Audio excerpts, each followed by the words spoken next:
بسم اللہ الرحمن الرحیم۔ السلام علیکم ڈیئر اسٹوڈینٹس، ہم لیکچر نمبر 19 اسلامی جمہوریہ پاکستان کا جغرافیہ اور طبعی خد و خال پڑھ رہے ہیں۔ فرسٹ پارٹ میں ہم نے پاکستان کے پہاڑی علاقے ڈسکس کیے، جس میں شمالی پہاڑی علاقے، مغربی پہاڑی علاقے اور وسطی پہاڑی علاقے موجود تھے۔ اب ہم بات کریں گے سطح مرتفع پوٹوہار کی، سطح مرتفع بلوچستان کی، میدانی علاقوں کی اور وادیوں کی۔ تو سب سے پہلے ہم سطح مرتفع کی بات کرتے ہیں۔ سطح مرتفع جیسے میں نے آپ کو بتایا کہ خشکی کا وہ حصہ جس کے خد و خال میں نشیب و فراز ہو، زمین پتھریلی اور نوکدار پہاڑیوں پر مشتمل ہو، سطح سمندر سے اس کی بلندی 300 میٹر ہو، تو ان کو سطح مرتفع کہتے ہیں، یعنی زمین سے ابھری ہوئی سطح، اور یہ کٹی پھوٹی چھوٹی بڑی پہاڑیوں کی شکل میں ہوتی ہے۔ سطح مرتفع پوٹوہار اور سطح مرتفع بلوچستان۔ سطح مرتفع پوٹوہار میں جہلم، چکوال، راولپنڈی اور مری کے علاقے شامل ہیں۔ اچھا، اب سطح مرتفع پوٹوہار صوبہ پنجاب میں ایک ہی سطح مرتفع ہے جسے پوٹوہار کہتے ہیں، یعنی سطح مرتفع پوٹوہار پنجاب میں واقع ہے اور اس کی بلندی سمندر سے زیادہ بلندی 600 میٹر تک ہے۔ سطح مرتفع پوٹوہار کی سطح بے حد کٹی پھوٹی ہے اور دریائے سواں اس کا مشہور دریا ہے۔ ٹھیک ہے، سطح مرتفع کے مشرق کی طرف دریائے جہلم، مغرب کی طرف دریائے سندھ، شمال میں فیصل مسجد، اسلام آباد کے ساتھ ساتھ مارگلہ ہلز اور جنوب میں سالٹ رینج یعنی کوہ نمک واقع ہیں۔ ٹھیک ہے، تفریحی مقامات کھیوڑا نمک کان جو کہ جس کا شمار دنیا کی قدیم ترین اور دوسری بڑی کان میں ہوتا ہے۔ اس کے علاوہ کلر کہار جھیل بہت خوبصورت جگہ ہے۔ یہ علاقہ پاکستان کے نئے دارالحکومت کے لیے بھی زیر غور رہا ہے۔ سکندر اعظم اور ہندو راجہ پورس کا مقابلہ بھی جہلم کے پاس ہوا تھا، جہاں نمک کی کان موجود ہے۔ اس کے بعد ہے سطح مرتفع بلوچستان۔ پاکستان کی دوسری سطح مرتفع بلوچستان یعنی صوبہ بلوچستان کے اندر واقع ہے۔ اس کی زیادہ سے زیادہ بلندی 900 میٹر تک ہے۔ یہ سطح مرتفع کوہ سلیمان اور کوہ کیتھر کے پہاڑی سلسلوں کے مغرب میں واقع ہے۔ اس کے شمال میں ٹوبہ کاکڑ اور چاگی کے پہاڑی سلسلے ہیں۔ اس کے مغرب میں ریت کا میدان سینڈی ڈیزرٹ ہے، جس کو صحرائے بلوچستان یا صحرائے خاران بھی کہتے ہیں۔ ابھی ہم اس کے بارے میں ڈسکس کریں گے۔ سطح مرتفع بلوچستان میں جو ہے مقامات ہیں زیارت اور کوئٹہ۔ اس کے علاوہ ایٹمی دھماکے کا مقام چاگی بھی اسی پہاڑوں میں واقع ہے۔ دنیا میں صنوبر کے قدیم ترین درخت بھی یہاں پائے جاتے ہیں۔ معدنیات میں سوئی کے مقام سے پاکستان میں گیس کا سب سے بڑا ذخیرہ دریافت ہوا ہے۔ سینڈک بلوچستان کے مقام پہ تانبا اور ریکوڈک میں سونے کے وسیع ذخائر پائے گئے ہیں۔ چائنا کی مدد سے تانبے کو نکالا جا رہا ہے۔ بندرگاہ گوادر پاکستان کی اس سلسلے میں اہم کردار ادا کر رہی ہے، جس کے ذریعے ملکی معیشت مستحکم ہوگی۔ یہ پورٹ فوجی مقاصد کے لیے بھی انتہائی اہمیت کا حامل ہے۔ سی پیک بھی جو زیر تعمیر ہے، وہ بھی گوادر بندرگاہ تک ایک لمبی سڑک روڈ بنایا جا رہا ہے، وہ بھی اسی سلسلے کی ایک کڑی ہے۔ ٹھیک ہے، اب ہم بات کریں گے میدان اور وادیوں کی، کہ پاکستان کے میدان اور وادیاں کیا ہیں، کہاں پر ہیں اور کتنے ہیں۔ ٹھیک ہے، سب سے پہلے ہم بات کرتے ہیں وادی کی۔ وادی کی تعریف کیا ہے؟ پہاڑوں کے درمیان اور دریاؤں کے کنارے خوبصورت مناظر پیش کرنے والے علاقوں کو وادی کہا جاتا ہے، جو اطراف سے پہاڑوں میں گھرا ہوا ہو، جیسے وادی ہنزا، وادی سوات، وادی چترال اور وادی کاہان وغیرہ۔ ٹھیک ہے، ریپیٹ کرتا ہوں، پہاڑوں کے درمیان اور دریاؤں کے ساتھ ساتھ خوبصورت مناظر پیش کرنے والے علاقوں کو وادی کہا جاتا ہے، یعنی ایسا علاقہ جو اطراف سے پہاڑوں میں گھرا ہوا ہو، جیسے وادی ہنزا، وادی سوات، وادی چترال وغیرہ۔ اب ہم بات کرتے ہیں میدان کی، یعنی پلینز۔ میدان کی تعریف کیا ہے؟ ایک وسیع، زرخیز، ہموار سطح اور کم ڈھلوان دار علاقے کو میدان کہتے ہیں۔ زمین کا یہ حصہ زرخیز اور قابل کاشت ہوتا ہے، یعنی میدانی علاقہ زرخیز ہوتا ہے اور یہاں پر کاشتکاری کی جا سکتی ہے۔ ٹھیک ہے، اب میدان کے حوالے سے ہم دیکھتے ہیں میدان کی دو قسمیں ہیں، دریائے سندھ کا بالائی میدان اور دریائے سندھ کا زیریں میدان۔ اس حوالے سے ہم یہ ایک اسکیچ دیکھتے ہیں، دریائے سندھ کا بالائی میدان اور دریائے سندھ کا زیریں میدان۔ یہ آپ دیکھ سکتے ہیں کہ یہ بالائی میدان اور زیریں میدان میں ایک لائن ہے، ڈاٹڈ لائنز ہے، جو کہ مٹھن کوٹ کے مقام پر بنائی گئی ہے۔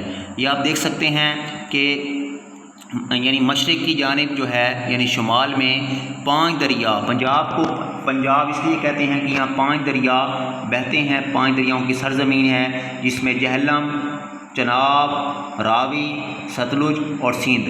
تو یہ 5 دریا ایک مقام مٹھن کوٹ پر آ کر ملتے ہیں۔ جہاں پر یہ آ کر ملتے ہیں اس کے بعد آگے یہ 5 دریا ایک بڑے دریا کی صورت میں یعنی دریائے سندھ کی صورت میں نیچے جنوب کی طرف وہ بہتا ہے، یعنی اوپر سے 5 دریا اکٹھے ہوتے ہیں مٹھن کوٹ کے مقام پر، اور مٹھن کوٹ پر یہ 5 دریا ہیڈ پنجمت پر ملنے کے بعد صرف ایک بڑے دریا یعنی دریائے سندھ کی صورت میں وہ نیچے بہتا ہوا کراچی سے بحر عرب میں گر جاتا ہے۔ تو اس مٹھن کوٹ کے علاقے سے اوپر کے میدان کو دریائے سندھ کا بالائی میدان اور نیچے کے حصے کو دریائے سندھ کا زیریں میدان کہتے ہیں۔ آپ کو سمجھ آ گئی ہوگی کہ بالائی میدان کیا ہے اور زیریں میدان کیا ہے۔ یعنی مٹھن کوٹ وہ علاقہ ہے جہاں پر 5 دریا دریائے سندھ کے ساتھ مل جاتے ہیں، اور اس کے بعد ایک بڑا دریا یعنی دریائے سندھ ہی آگے بہتا رہتا ہے۔ تو مٹھن کوٹ کے اوپر والا حصہ شمال کی جانب کا حصہ بالائی میدان کہلاتا ہے، اور مٹھن کوٹ کے نیچے کا حصہ جنوبی حصہ دریائے سندھ کا زیریں میدان کہلاتا ہے۔ ٹھیک ہے، تو بالائی میدان کے دریا کون سے ہیں؟ بالائی سے کو 5 دریا سیراب کرتے ہیں، یعنی ستلج، راوی، چناب، جہلم اور سندھ۔ تو بالائی میدان کی نہریں کون سی ہیں؟ 5 دریاؤں سے نہریں نکالی گئی ہیں۔ انڈیا کو 3 دریا دینے کے بعد پانی کی کمی پوری کرنے کے لیے نہریں بنائی گئیں، یوں یہ میدان دنیا کا زرخیز ترین علاقہ بن گیا۔ مٹھن کوٹ اوپر جیسے بیان کیا گیا ہے کہ مٹھن کوٹ وہ مقام ہے جہاں 5 دریا یعنی 4 دریا اور دریائے سندھ 5واں دریا، یہ 5 دریا مل جاتے ہیں، اور یہیں سے آگے پھر بالائی میدان ختم ہو کر زیریں میدان شروع ہوتا ہے۔ بالائی میدان کی فصلیں کیا ہیں؟ یہاں چاول، گندم، کپاس اور مکئی اور گنے وغیرہ کی فصلیں کاشت ہوتی ہیں۔ ٹھیک ہے، اب بالائی میدان کی خصوصیات کیا ہیں؟ اس سلسلے میں ہم 2 چیزیں پڑھیں گے۔ ایک کیا ہے؟ دوآبہ اور بار۔ دوآبہ کسے کہتے ہیں؟ یہ آپ بالائی میدان ابھی پڑھ رہے ہیں، بالائی میدان میں دیکھیں دوآبہ اور بار۔ دوآبہ کیا ہے؟ 2 دریاؤں کے درمیانی جگہ کو دوآبہ کہتے ہیں، یعنی 2 دریاؤں کے درمیان یعنی چناب اور راوی کے درمیان جو زمین ہوگی اس کو دوآبہ کہیں گے، اور اس کو رچنا دوآب کہہ سکتے ہیں۔ دوبارہ دیکھیں، 2 دریاؤں کے درمیانی جگہ کو دوآبہ کہتے ہیں۔ باری دوآب، رچنا دوآب، سندھ ساگر دوآب اور چچ دوآب، یہ 4 دوآب مشہور ہیں۔ اس کے بعد بار ہے، 2 دریاؤں کے ساتھ ساتھ زرخیز زمین کو بار کہتے ہیں، اور بار کی 3 اقسام ہیں، نیلی بار، ساندل بار اور کرانہ بار۔ ٹھیک ہے، اب ہم دیکھتے ہیں دریائے سندھ کا زیریں میدان۔ تو دریائے سندھ کا زیریں میدان جو ہے اس میں دریائے سندھ کے زیریں میدان میں جو اس کی خصوصیات ہیں، اس میدان کے مغرب کی طرف کو کرتھر ہے، مشرق کی طرف تھر کا ریگستانی علاقہ موجود ہے۔ زیریں میدان کے دریا کیا ہیں؟ اس سارے علاقے میں ایک ہی دریا یعنی سندھ جو مٹھن کوٹ سے نیچے ایک دریا کی مانند اکیلا بہتا ہوا بحر عرب میں جا گرتا ہے۔ اس سارے علاقے کو دریائے سندھ کا زیریں میدان کہتے ہیں، جو جنوب کی طرف واقع ہے۔ زیریں میدان کی نہریں کیا ہیں؟ بالائی سے کی طرح یہاں بھی بے شمار نہریں جو سکھر بیراج، غلام محمد بیراج، گڈو بیراج سے نکالی گئی ہیں، جو اس علاقے کو سیراب کرتی ہیں۔